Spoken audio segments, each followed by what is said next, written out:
और लोगों ने सुना और ये नमूद हुआ है कॉन्स्टिट्यूंट असेंबली के डिबेट में और उन्होंने ये ओपनली अब वो भी ठीक है बाबा साहब का सम्मान नहीं दे बाबा साहब। अरे तुम तो बिगिनिंग से ही उनका सम्मान नहीं कर रहे। ये तो उन्होंने खुद कॉन्स्टिट्यूंट असेंबली में उन्होंने कहा।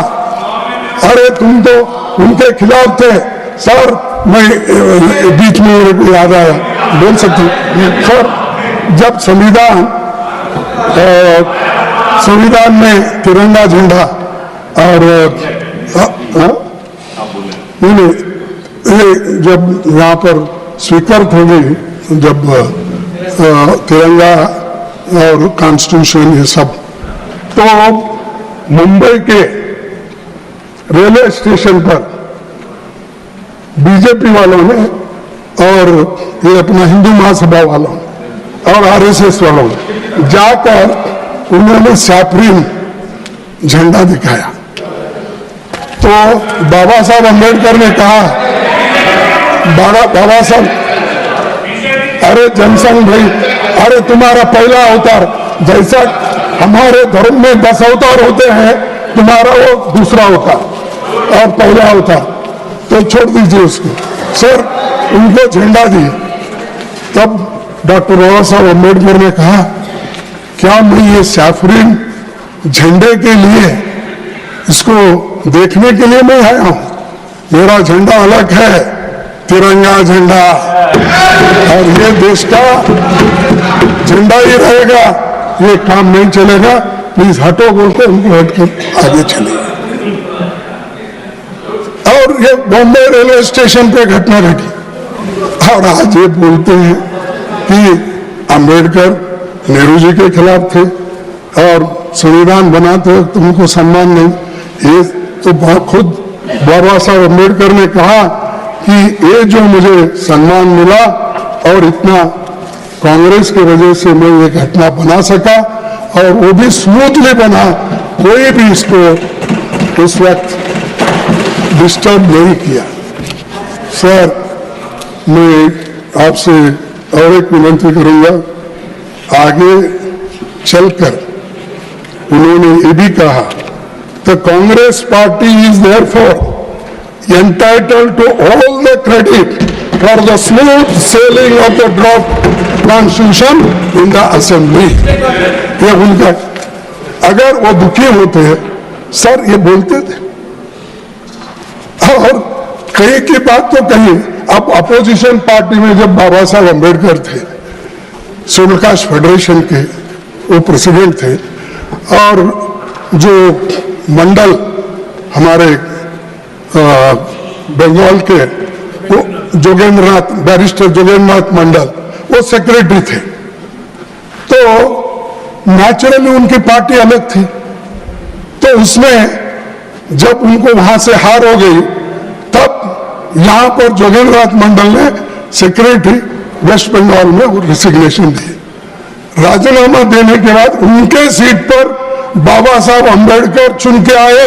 तुम्हारी मेहरबानी से नहीं है, तुम लोग वैसा बड़ा बड़ा के ले रहे ना, तुमसे नहीं है। अरे तुम तो उनके खिलाफ थे, और आपके जो जनसंघ के नेता थे वो भी वहीं से चुन के आए थे, श्यामा प्रसाद मुखर्जी। क्योंकि वो जल्दी याद नहीं आता श्यामा प्रसाद मुखर्जी ने, क्योंकि कभी ज्यादा नाम लिया नहीं, उनको याद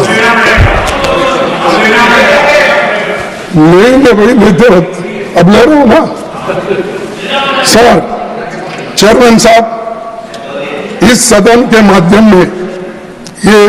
माध्यम से ये देश को बताना चाहता हूं, संविधान सभा में कांग्रेस को प्रचंड बहुमत था। बाबा साहब अम्बेडकर को ड्राफ्टिंग कमेटी का चेयरमैन चुना गया। खुद बाबा साहब ने अपने 25 नवंबर 1949 के भाषण में कहा था, मुझे बहुत आश्चर्य हुआ। साहब आप उधर देख रहे हैं, इसलिए मेरी बात आप 99% आप ही देख रहा हूं, लेकिन 1% ही बहुत इंपॉर्टेंट। 100 बनाने के लिए 1% 99 तेंदुलकर ने 10 बार मारा, 99 और 12, लेकिन 99 मारा लेकिन सेंचुरी नहीं हो सका। तो इसीलिए मैं आपसे विनती कर, ये बहुत मुद्दा है।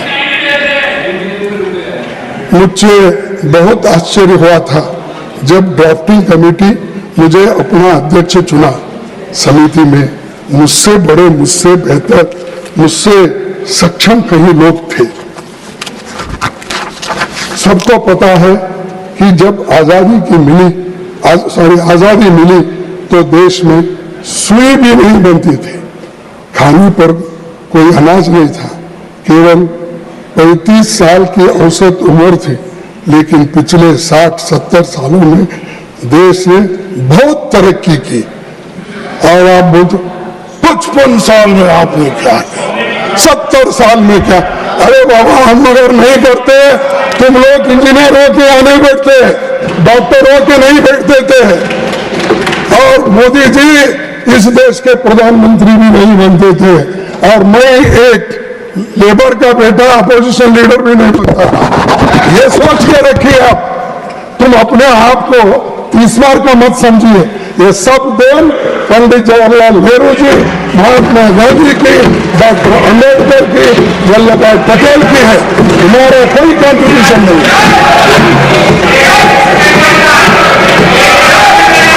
नेहरू जी आधुनिक भारत की नींव रखी। सर,